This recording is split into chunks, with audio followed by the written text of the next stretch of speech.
Danas ćemo pričati o velikoj seobi naroda, jednom veoma značajnom događaju koji se desio krajem starog i početkom srednjeg veka. Kao prvo naučit ćemo u ovoj lekciji kako se stanovništvo Evrope potpuno promenilo, zašto su se narodi uopšte selili po Evropi, šta se dogodilo sa Rimskim carstvom. Počinjemo od Rimske države koja je u 4. veku 395. godine bila podeljena na dva dela, na istočno rimsko i zapadno rimsko carstvo.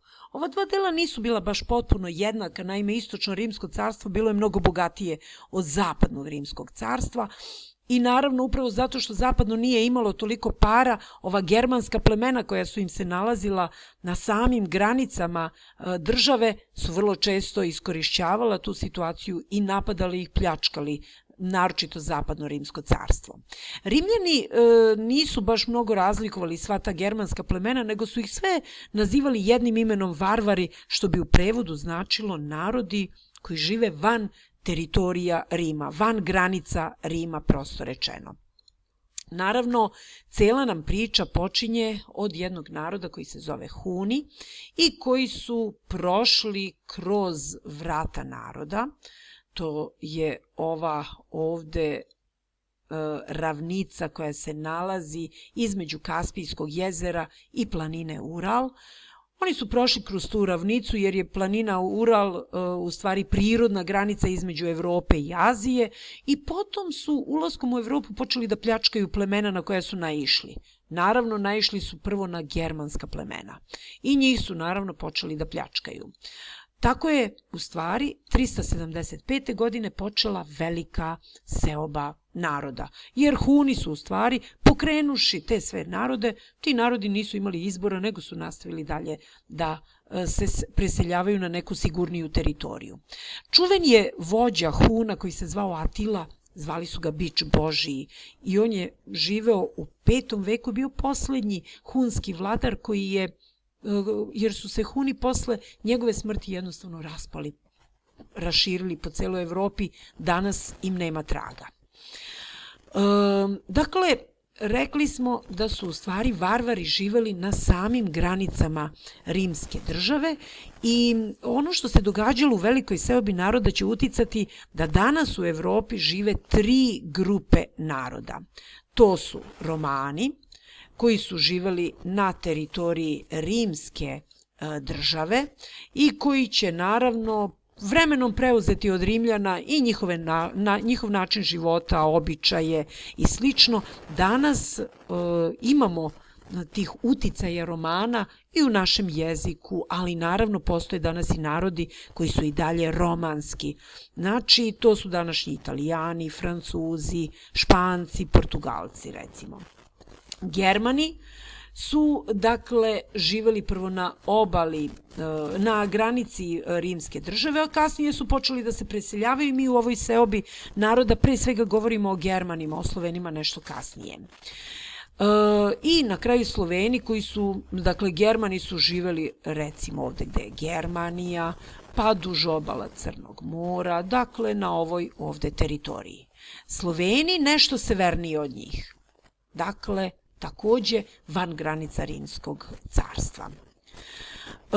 Germani su nam doneli u Evropu pantalone. Naime, do tada Rimljani nisu znali za nošenje pantalona i ovaj praktičan odevni deo nam itekako danas je u upotrebi. O Germanima rimski pisci su nam ostavili evo ovakve podatke. Da nisu baš voleli mnogo zemljoradnju, mada su se bavili i zemljoradnjom, da su više voleli stočarstvo i ishranu koja se bazirala na mleku, siru, mesu, da su vrlo često se selili i da su bili jednaki po položaju, odnosno da su vrlo često svi odlučivali u plemenu, pa odatle verovatno i potiče ta plemenska demokratija kao poseban naziv, da su, kažu, bili i gostoljubivi, ali, bogami, i prilično ratoborni.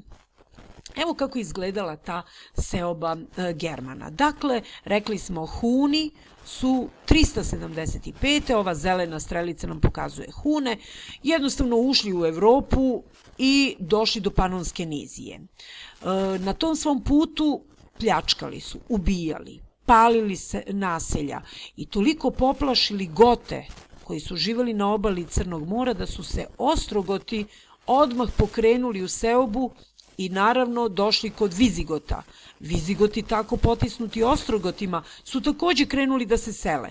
Tamno i ljubičasta boja nam pokazuje put kuda su se kretali Vizigoti.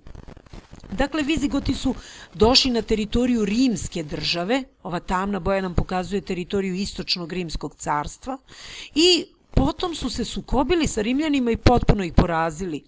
Ovde vidite ove mačeve nam označavaju bitku kod Jedrena 378. godine, da bi potom nastavili svoj put duž obale Balkanskog poluostrva, došli na Apeninsko poluostrvo i 410. godine pljačkali su već Rim. Ali Vizigoti su nastavili svoj put dalje, pa su tako došli do Pirinejskog poluostrva takođe. Za njima su se kretali Ostrogoti. Ali Ostrogotima je trebalo malo više vremena, dok su Vizigoti, pazite, bili 410. godine u Rimu. Ostrogoti su do Rima stigli 476. godine. Drugim rečima, oni su konačno srušili zapadno rimsko carstvo. Osvojili su prosto ovaj grad i naravno oterali tada mladog cara rimskog i zauzeli tu teritoriju. Franci su možda imali najkraći put. Oni su naime došli na teritoriju današnje Francuske, nekadašnje Franačke naravno, pa tu su naravno Angli, Sasi i Jiti koji su sa ovog poluostrva Jitlanda došli na Britansko ostrvlje, to su ova ostrva ovde, i možda takođe najdalji put su prešli Vandali koji su, vidite, vrlo veliku teritoriju prešli i mnogo napadali okolne narode i oni su takođe pre Ostrogota dolazili u Rim tamo negde 450 i neke godine i naravno to njihovo uništavanje Rima je tako strašno bilo zapamćeno od starosedelaca, od Rimljana, da su oni prosto izmislili jedan pojam koji se i dan danas koristi, a to je vandalizam. Po vandalima, divljačko uništavanje građevina, kulturnih spomenika, i taj pojam nam je danas ostao. Vandali danas ne postoje, ali je vandalizam itekako opstao. Konačno, evo kako je izgledala Evropa posled svih tih pomeranja germanskih naroda, kažem, o Slovenima ćemo tek pričati. Istočno rimsko carstvo je opstalo, ali zapadno rimsko carstvo je prestalo da postoji 476. godine. Umesto njega su ostale sve ove države. Dakle, Ostrogoti, Franci, Vizigoti, Vandali, Burgundi i mnoga druga plemena Germana su napravila svoje države.